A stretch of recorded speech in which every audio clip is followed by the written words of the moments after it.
Vladimir Putin के मन में क्या है? पूरी दुनिया जानना चाहती है कि पुतिन के मन में क्या है। अक्सर उनका चेहरा बंद और लगभग मृत जैसा होता है। वे तटस्थ बने रहने की कोशिश करते हैं, बिना किसी अभिव्यक्ति के, एक ठंडे, गंभीर, असंवेदनशील नेता। दिखावे में पुतिन पोकर खेलते हुए लगते हैं। वे झूठ झूठ की बातें फैलाते हैं, अपने लोगों को पुराने अतीत के टुकड़ों को पुनर्जीवित कर लुभाते हैं, सामूहिक अवचेतन में पुराने भूतों को जगाकर अपने समर्थकों को एकजुट करने के लिए।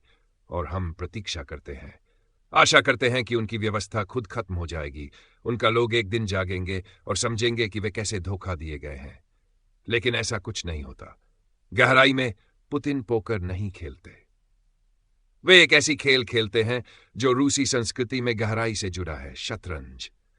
वे अपने प्यादों को चुपचाप आगे बढ़ाते हैं, अपनी चालों को योजना से तैयार करते हैं, धीरज से जीत, प्रभुत्व और पूर्ण राज के लिए रणनीति विकसित करते हैं। उस घातक पल तक जब वे कह सकेंगे, राजा का शह। आज, जब उनकी योजना सही तरीके से आगे बढ़ रही है और लक्ष्य करीब आ रहा है, पुतिन मुस्कुराने लगे हैं। वे अपने लोगों से बात करने लगे हैं, उन्हें विडंबना के पल देते हैं। वे अब जोर से पश्चिमी नेताओं की तुच्छता पर हंसते हैं, जिन्हें वे स्कूल के मैदान में खेलते बच्चों की तरह देखते हैं। वे उनकी मासूमियत पर हंसते हैं। आज पुतिन के पास केवल एक काम बचा है, रोजाना यूक्रेन की जगह को ड्रोन और मिसाइलों से भर देना, जानबूझकर नागरिक आबादी को निशाना बनाकर, ताकि लोग सड़कों पर उतरे और अपने नेताओं से बिना शर्त आत्मसमर्पण और कब्जे वाले क्षेत्रों को छोड़ने की मांग करे। रूस जो लक्ष्य करता है, अजेयता, पुतिन ने क्यों सोलेदार के नमक खदानों की जिम्मेदारी अपने दोस्त प्रिगोजिन और वैगनर मिलिशिया को दी, जो रूसी जेलों से भाड़े के सैनिकों को भर्ती करते हैं? वे नियमित सेना को क्यों नहीं देते? साधारण उत्तर है, क्योंकि इस युद्ध का असली उद्देश्य स्वीकार्य नहीं है। जैसे मध्य अफ्रीका में सोने और हीरो के लिए जब कोई लक्ष्य आधिकारिक तौर पर स्वीकार नहीं किया जा सकता, तो उसे भाड़े के सैनिकों को सौंप दिया जाता है, जिन्हें मिशन के बाद बलिदान किया जा सकता है। सोलेदार की खदानों का कब्जा मामूली नहीं था। यह एक बड़ा रणनीतिक लक्ष्य था, जिसे केवल रूस के लोगों को नाजियों से लड़ाई के बहाने से सही नहीं ठहराया जा सकता था। पूरी सेना को यह विश्वास दिलाना कि वे नाजियों से लड़ रही है, लेकिन यह विश्वास नहीं दिलाना कि वे भूमिगत सुरंगों को नियंत्रित कर रहे हैं, जो भविष्य के युद्ध की तैयारी है। रूस इसे रूस भाषी लोगों की मुक्ति के रूप में दावा नहीं कर सकता था। ऐसे कथन अब काम नहीं आते। सच्चाई यह है कि ये खदानें रूस को भूमिगत सैन्य संरचनाएं स्थापित करने की अनुमति देती है, जो पता लगाने या क्षति पहुंचाने से अछूती है। रूस के लिए एक भारी रणनीतिक लाभ। यह कोई संयोग नहीं है कि क्रीमिया पर कब्जा किया गया, फिर सड़क और रेलवे पुलों से रूस से जोड़ा गया। आधिकारिक तौर पर यह पुनर्निर्माण और एकता का काम था।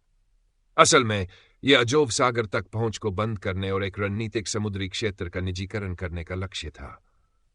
एक ऐसी दुनिया में जहां सब कुछ देखा जा सकता है, सैटेलाइट्स, राडार, तरंगे, पुतिन ने एक महत्वपूर्ण बात समझी। कल की युद्ध शक्ति हथियारों की ताकत पर नहीं, बल्कि अव्यक्त संरचनाओं की छुपावट पर निर्भर करेगी। इस दृष्टि में सोलेदार की खदानें और अजोव सागर भविष्य की सैन्य परियोजना के दो स्तंभ हैं। वहां जो कुछ भी बनाया जाएगा वह दिखाई नहीं देगा।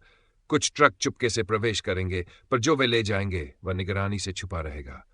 अजोव सागर के नीचे, जिसकी औसत गहराई 4 मीटर से अधिक नहीं है, संरचनाएं छिपाई जाएंगी, वायु हमले और खोज से सुरक्षित। एक भूमिगत प्रयोगशाला पहुंच से बाहर, एक सैन्य विकास क्षेत्र अछूता। अगर हम रूस को ये सुविधाएं स्थापित करने देंगे, तो दुनिया केवल एक युद्ध नहीं खोएगी, बल्कि समग्र रणनीतिक संतुलन खो देगी। मारियुपोल एक सैन्य औद्योगिक परिसर बन जाएगा, जो शहरी पुनर्निर्माण के मुखौटे के पीछे छिपा होगा। क्षेत्र के इस्पात और खनिज संसाधन चुपचाप इस नई सैन्य उद्योग को ईंधन देंगे, और जापोरिजिया का परमाणु संयंत्र, जो नागरिक होने के कारण अछूता है, ऊर्जा प्रदान करेगा। तब बहुत देर हो जाएगी। दुनिया खोजेगी, पता लगाएगी, विश्लेषण करेगी, बेकार। कोई सतह पर कुछ नहीं देखेगा, कुछ भी पता नहीं चलेगा। और रूस के पास एक गुप्त सैन्य क्षमता होगी जिसे कोई नहीं रोक सकेगा। दुनिया को यह समझना चाहिए, रूस गांव या खेती की जमीन नहीं चाहता, बल्कि भू रणनीतिक स्थिति, भूमिगत सुरंगें, नियंत्रित आंतरिक सागर भविष्य की युद्ध के लिए सहारे चाहता है।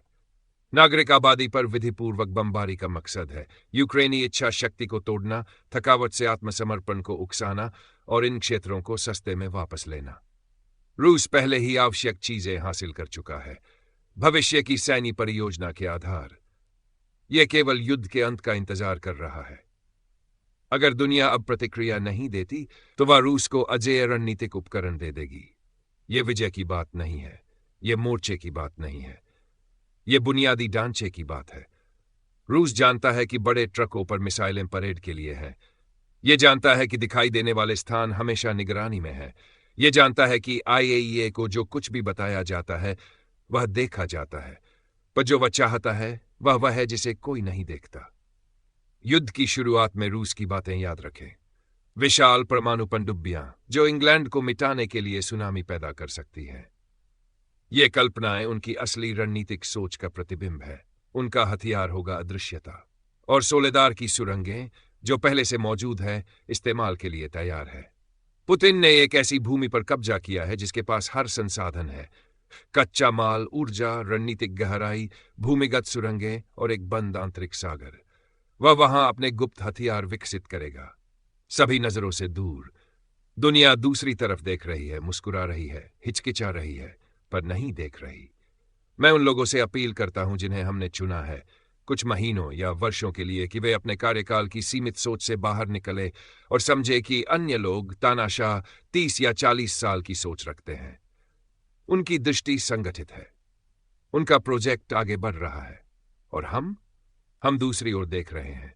समय आ गया है कि हम अपनी आंखें खोलें, सही सवाल पूछने की हिम्मत करें, इस खोखले निडर राजनीतिक नाटक से बाहर आएं, वास्तविक दुनिया को समझें जो हमारे पैरों के नीचे अंधेरे में खेल रही है। कहना बंद करें मुझे पता नहीं था। गाजा को देखें, ईरान को देखें और अब सोलेदार को देखें, अजोव सागर को देखें। लक्षित क्षेत्र, खदानें, बंदरगाह, इस्पात, ऊर्जा, सब कुछ यहां है। रूस सब कुछ खोने को तैयार है, सब कुछ जीतने के लिए। और जो कुछ वह खोने को तैयार है वह हमें उसके लक्ष्यों को समझने के लिए पर्याप्त होना चाहिए। वह आज अपनी कल की अजेयता में निवेश कर रहा है। आज की उदासीनता कल की समर्पण होगी। कल अमेरिका अजोव सागर पर बम गिरा सकता है, पर वे नहीं जान पाएंगे कि कहां निशाना लगाना है। यहां तक कि परमाणु हथियार भी कुछ नहीं बदलेंगे। एक बड़ा फ्लॉप, हुपानी सब कुछ सोख लेगा, कोई रणनीतिक प्रभाव नहीं होगा। तो आप क्या करेंगे? क्या आप पनडुब्बी खोजेंगे, सुरंग, कमांड पोस्ट? आप कुछ नहीं देखेंगे और मानवता तब घुटनों पर होगी। कभी शीत युद्ध के दौरान यूक्रेन ने यूरोप की ओर निशाना लगाने वाले परमाणु मिसाइल लॉन्चरों को शरण दी थी। उसकी भौगोलिक स्थिति ने 10 किलोमीटर के दायरे में सब कुछ ध्वस्त कर सकता था। यूक्रेन खेल का केंद्र था। हमारे पास अभी भी कार्रवाई का मौका है। यूक्रेन को कुछ पुराने हथियार भेजने का समय नहीं है। हमें इस प्रोजेक्ट को अब रोकना होगा। रूस को कब्जे वाले क्षेत्रों को बिना संघर्ष के रखने की अनुमति नहीं देनी चाहिए। यह कब्जा दर्शाता है उसे अपने प्रोजेक्ट के लिए इन क्षेत्रों को बंद करना है। मैं यूक्रेन से प्रस्ताव करता हूं, अपने क्षेत्रीय विभाजन तुरंत दोबारा करें, पुराने नक्शे मिटाएं, रूसी कब्जे को तर्कहीन बनाएं, उपक्षेत्रों के नाम जैसे फ्रांस, नॉर्वे, स्पेन, इटली रखें। क्यों नहीं? अगर रूस ऐसी सीमाओं के लिए लड़ता रहेगा जो आधिकारिक तौर पर मौजूद नहीं है, तो वह खुद को बेवकूफ बनाएगा, अवैध होगा और रणनीतिक रूप से असहाय होगा। फिर हमला करना होगा। सोलेदार की खदानों तक सभी रास्तों को नष्ट करना होगा। केर्च पुल को टुकड़ों में तोड़ना होगा। अजोव सागर को दुनिया के लिए फिर से खोलना होगा, क्योंकि किसी को भी आंतरिक सागर निजी करने की अनुमति नहीं मिलनी चाहिए। और क्रीमिया के बारे में, अगर उसे फिर से सैन मिलिटराइज्ड नहीं किया जा सकता तो कम से कम हमने सबसे खराब को टाल दिया। अंत में मारियुपोल पर नजर रखनी होगी। उसका नागरिक पुनर्निर्माण एक चुप सैन मिलिटराइजेशन को छुपा सकता है। निष्कर्ष, ये जो हो रहा है वह यूक्रेन से परे है।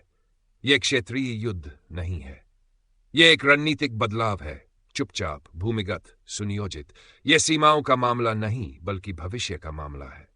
और अगर हम इसका सामना किए बिना इसे देखते रहेंगे तो यह हमें बिना शोर के समाप्त कर देगा। अब यूक्रेन से यह नहीं कहा जा रहा कि वह अकेले लड़े, यह भी नहीं कहा जा रहा कि सीमित साधनों से लड़े। यह भी नहीं कहा जा रहा कि हम सीमाओं के बारे में मामूली बातचीत करें। यह समझने का समय है कि आधुनिक युद्ध शोर शराबे के साथ नहीं आता।